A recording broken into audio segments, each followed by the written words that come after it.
Hey, how's it going? It's Dan Bagniak. I'm going to be covering exactly how we generate an extra $697,000 for one of our clients within just 100 days into their coaching businesses. So you're going to want to grab a piece of paper and just take some time to watch this because this is something that you can replicate inside of your own business. I don't hide anything. I go over all the systems that we built out. I go over the strategy that we followed so that you can potentially follow the same strategy yourself. And if you do use a strategy yourself and it works, reach out to me, let me know how it did, and I'll let you get to the video so you can start implementing. So quick overview, I'm gonna be breaking down the exact process we followed to generate this extra $697,000.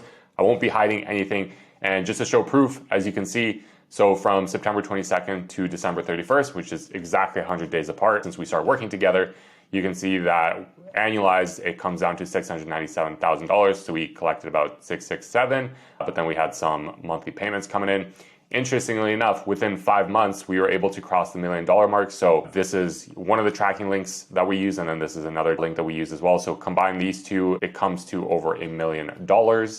And same thing with the date here from September 22nd to February 22nd. And then this is from January 1st to February 22nd here. Now, the three phases I'm going to be breaking down are the setup. So which vehicle did we choose to actually generate this kind of cash inside this business, setting up the entire system and what strategy we followed. Then afterwards, I'll touch on how we continue to compound the results. So how did we maximize the vehicle? What strategy did we use to continue to generate this kind of cash? And then how we're continuing to grow this result now and in the future. And then next steps, these are more kind of plans that we have in the future to continue to scale the results that we're seeing and hopefully 10x the cash that we're collecting.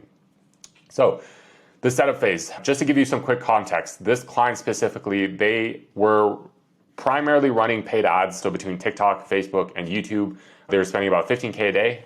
All of this is literally just copied and pasted from the doc that I had when we hopped on the sales call. So there was times where they would spend about $40,000 a day on ads, which is pretty nuts. And they were mostly running it to a book funnel, so free plus shipping. So in terms of the opt-in, it would just be a book sales page. So check out, buy the book, and then they'd get entered into an email list. And then afterwards, they'd get nurtured to hopefully book a call for their coaching package, which was $10,000.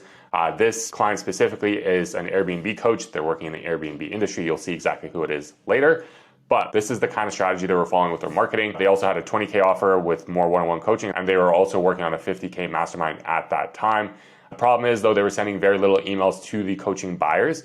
And also, they were sending very little emails to the new leads that they were bringing in. So as you can imagine, spending $15,000 to $40,000 a day on ads, you're going to get a lot of leads coming in, especially for a book funnel. And a lot of these leads are high intent leads, especially if they're buying the book, they're actually consuming the book. These leads are more likely to actually convert within the next 7 days, 14 days, 30 days, rather than just kind of leaving them behind and completely forgetting about them, which unfortunately was the case with this company, but it's okay because we brought it back. So the problem is, though, they were doing really good on the front end of the cold traffic and bringing in a lot of leads there, but they were forgetting about the high intent people that were actually converting, that didn't want to necessarily ascend right away.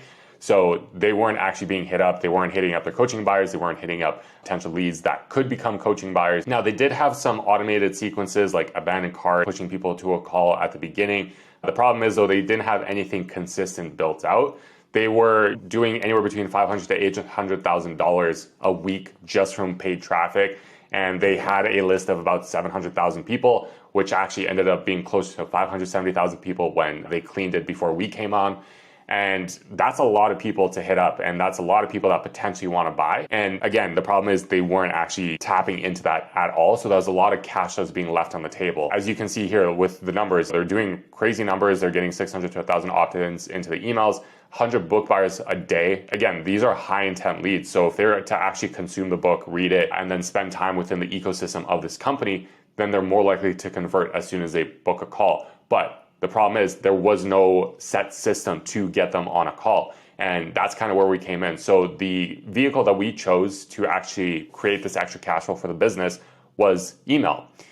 In terms of the actual setup of the system and the strategy, this is what we had in store. So because they had a massive list of 570,000 people, we had to be careful, because if you're going to mass blast the entire list, then you're going to crush your results and you're going to basically eliminate the possibility of making any cash from that, because there is such a thing as compliance on the email side, just like there's compliance on Facebook. So as you can see, this is the exact doc that I sent to them with all the copy, the strategy on it. And the whole strategy was for us to break up the list into chunks of 50,000 people instead of just mass blasting everyone at once. And like I said in here for them is that it'll improve their domain reputation and the response rate will be higher. Plus the email service provider won't flag us as spam. So that was the key for us is, again, their main concern was making sure that we don't kill the list. So this is exactly the number one focus that we had. From there, instead of sending emails every single day, we went maybe around sending an email every few days. Again, just to ease our way into it to improve spam rates, or to lower spam rates, I should say, and to improve engagement rate.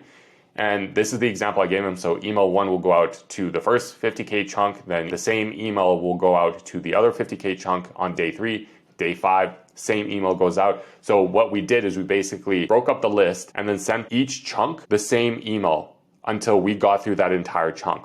And those emails, I'll show you in a second, were all designed to just nurture people, to remind them why they're there, and to get them warmed up to the idea of either buying or booking a call. Key here is to gradually build up from 4 emails to 7. And then this did take a little bit of extra time, but based on the results that we saw, this actually worked out really well. And as soon as everyone got email 1, then we'd send them email 2. And the way we were doing this as well is whoever opened or clicked on the email, we would put them into a separate list where we knew exactly who engaged. So there's their core list of 570,000 people, but then there was also a smaller list of people that engaged with the emails. And that way we knew exactly who were engaged and who weren't. So going along with the theme of segmenting, as they responded, like I said, we would drop them into different segments. Initially, they just drop into one big segment of, hey, they all engaged. But then over time, we started segmenting them based on their engagement of if they've opened an email in the last 7 to 14 days, maybe the last 30 days, or between 30 to 45 days. And then the plan was to just send emails to the 7 to 14 day openers. But because we got such a good response, we actually didn't use this strategy, but this is still good to know, especially if you have a much colder list. We were fortunate because, again, they were bringing in 100 book buyers a day, 600 to 1,000 opt-ins into the emails. And this means that people are much more likely to actually want to consume the content. And they're not just opting in for a freebie, they're actually paying for a book. And that makes them a lot higher intent. So they're more likely to listen and to pay attention to what we send them. So because we got such a great response rate and we didn't really have to worry about it, we honestly didn't really even use this strategy at all. We didn't even use this either. So we were going to initially also split people up between real estate investors, which are kind of the more advanced people, and then beginners who want to just get into Airbnb. But again, based on the results we were seeing, it didn't really make sense for us to add that kind of complexity. So we maintained the simplicity. So that was sort of the setup, that was the system. All of this probably took us a couple weeks to actually get through because we were sending emails kind of in a staggered basis. But over time, the results really started to compound. In terms of what emails we were sending, as you can see here, so email 1, this first email actually generated us like $60,000, something like that within a week. I'll show you the screenshot later, but what's crazy about this is this was literally the entire email. It was just 13 words long. And the key here is 1, we had a subject line that was super engaging. It piqued curiosity, but then 2, we just asked them a simple question. There's nothing inherently salesy about this. There's nothing pushy or anything like that. It's super casual. It looks like Brian, our client, just sent this email personally to these people, when in reality, they didn't. Now, the people that received the email think that, oh, he's just asking me a question, like he's just curious. Okay, cool, easy, I'll respond to the question.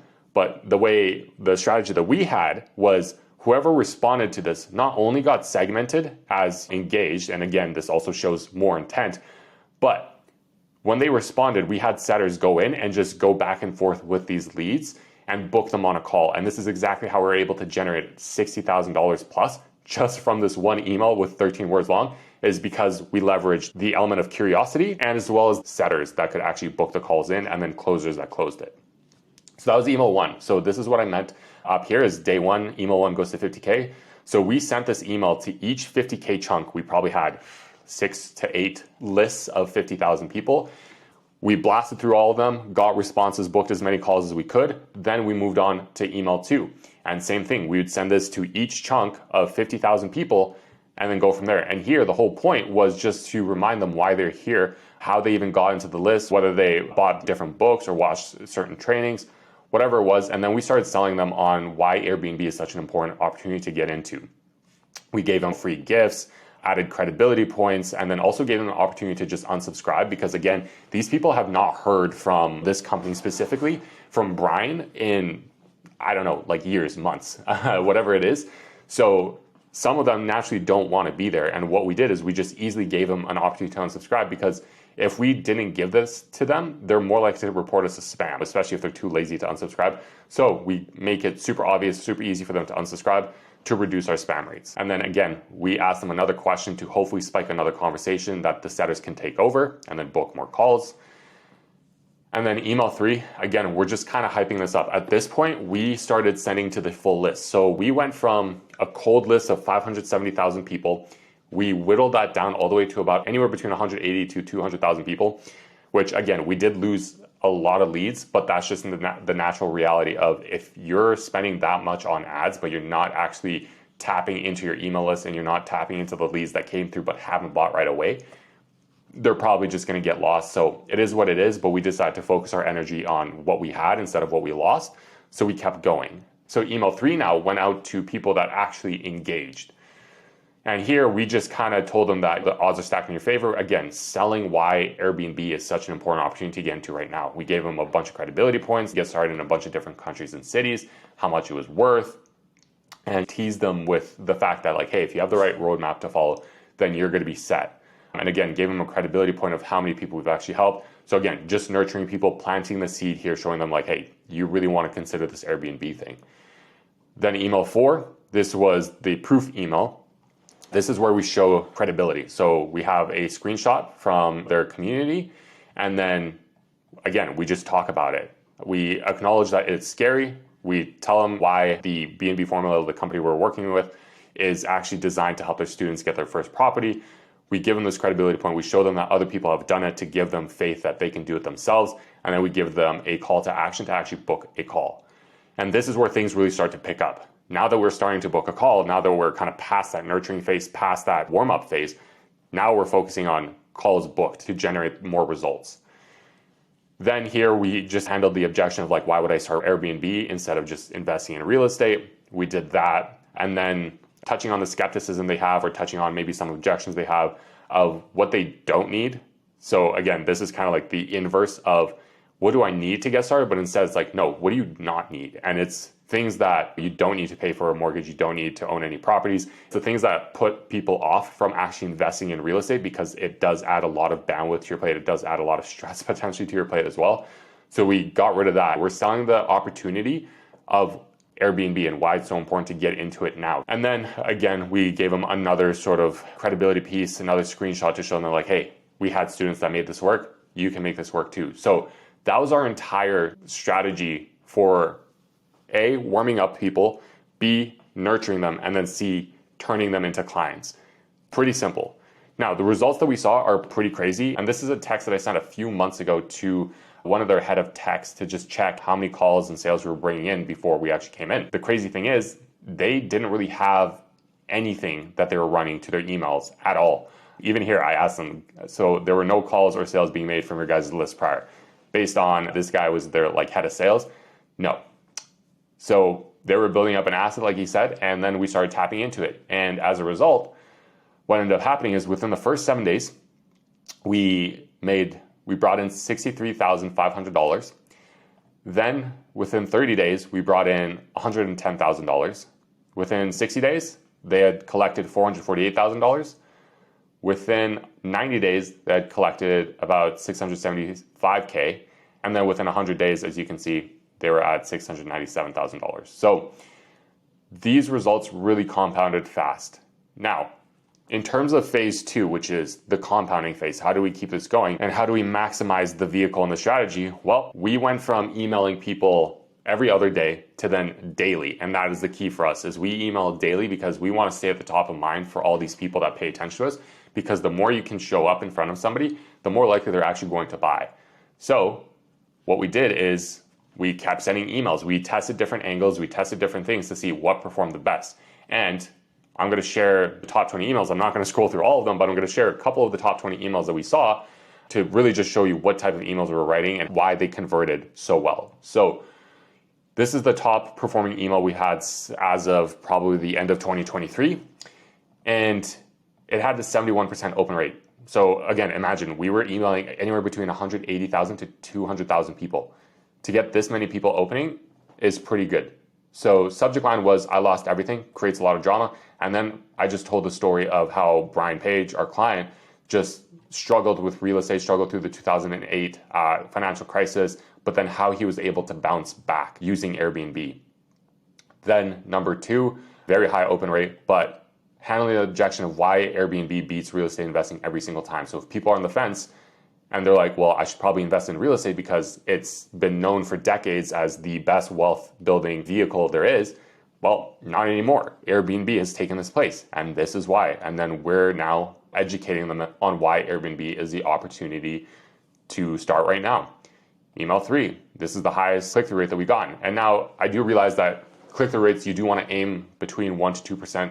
But again, with such a massive list like that, it's just a law of averages. You're less likely to actually get like a 1 to 2% click-through rate with such a big list. So even for a 0.5 CTR, that's still thousands of people clicking on the link.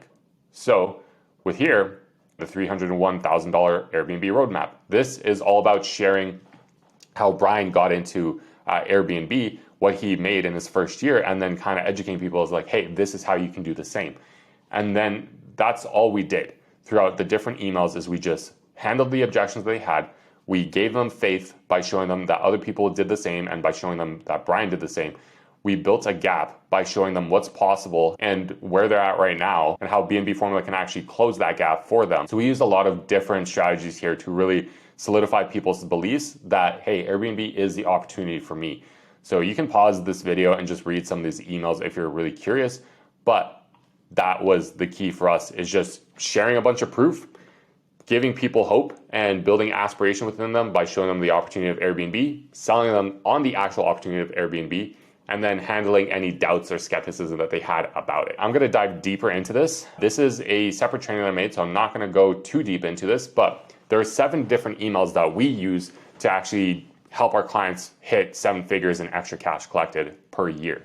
In this case, it was less than 5 months. So number 1 is the hope email. I call this like the Rocky Balboa story because what it does is it shows how the main coach, the main face of the brand, has gone through struggles but then overcome it. So if you remember, the top performing email was how Brian lost everything during the real estate crash. That's a hope-based email. We showed him that he struggled, and then we showed how he was able to recover. And that gives hope to other people that, hey, no matter how bad my situation is right now, I can recover from this as well. So that's email number 1. And that's the second best performing email that you can send because it's always vulnerable. It's always so personable. And it, again, gives people hope, hence the name. Email number 2 is the value email. As you know, it's pretty self-explanatory as it sounds. You're just educating people on new concepts, new ideas that they haven't considered. Like, for example, us educating them on why Airbnb is the preferred method over real estate. That's a value-based email. We're educating them on something new. We're shifting their mindset. We're shifting their beliefs through these emails. Email number 3 is the personality email. This is where we share something that's not necessarily relevant to business. It's just showing off the personality of the face of the brand, of the client, so that people can actually relate to them on a personal level, because at the end of the day, people buy from people. If they can't relate with you, if they don't resonate with you, they're less likely to buy. Email number 4, the objection email. Again, pretty self-explanatory. You just take the most common objections that clients have on calls, and then you handle them in the email so that by the time that people jump on a sales call, they're less likely to have that objection because you've shifted their beliefs, you've shifted their mindset around certain doubts that they've had. Email number 5 is the proof email. This one is the best performing email, unsurprisingly, because what you're basically doing is you're showing off case studies, you're showing off credibility pieces, you're showing off screenshots from people inside your community of achieving the result that these people want. So the more you can do this, the more you prove to other people that your stuff actually works, and the more likely they're again to buy. Number 6 is the check-in email. This was the first email that we sent where it was, hey, can I ask you a question? This is just a very short form based email. The whole goal of this is just to generate a response and to drive conversations for the setters.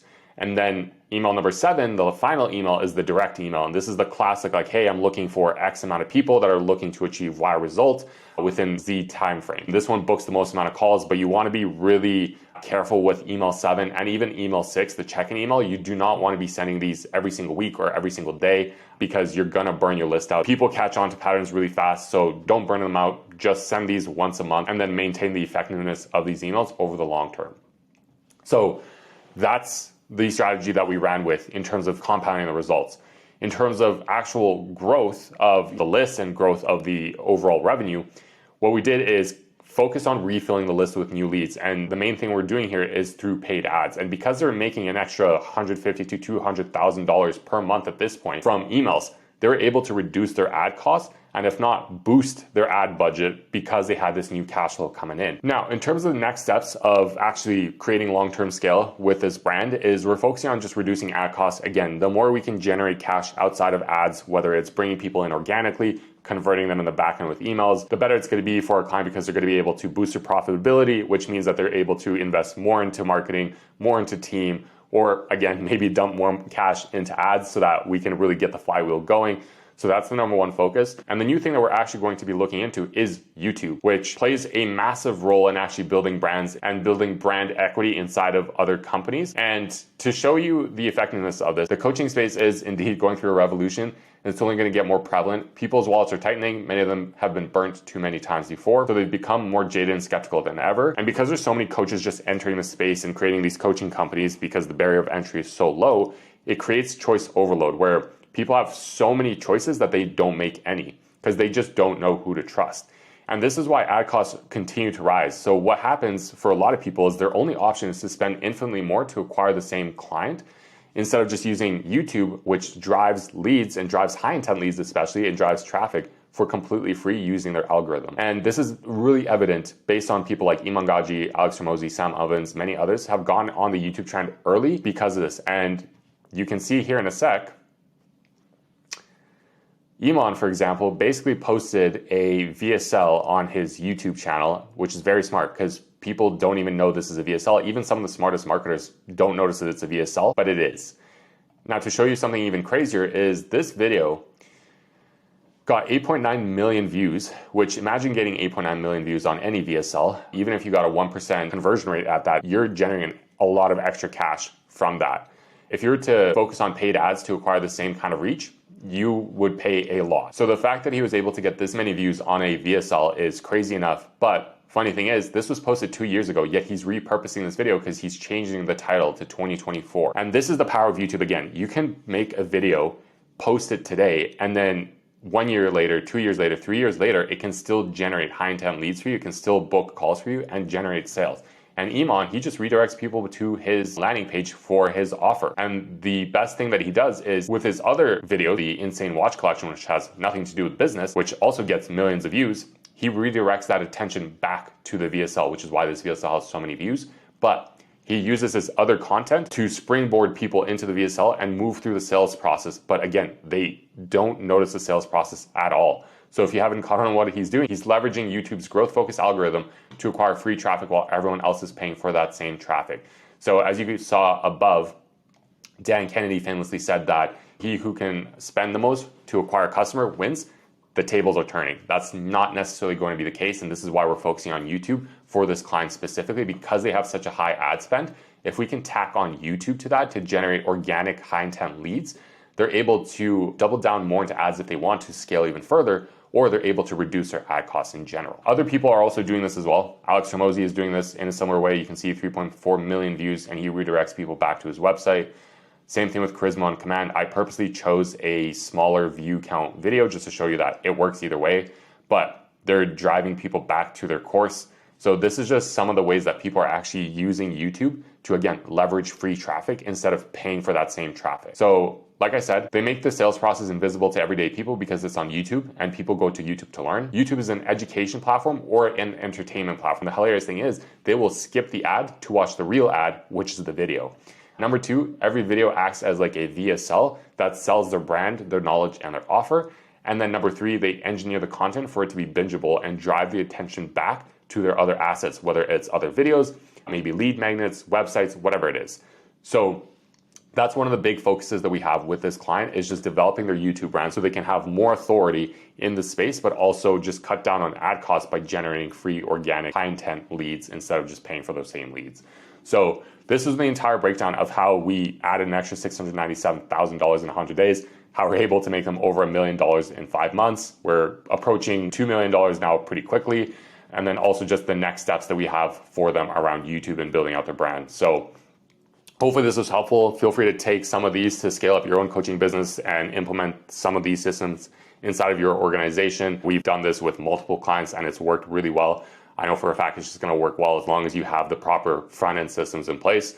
But other than that, if you want to connect, just reach out to me on Instagram or on Facebook. Just ask me a question and I'm more than happy to chat about this. But I'll see you in the next video.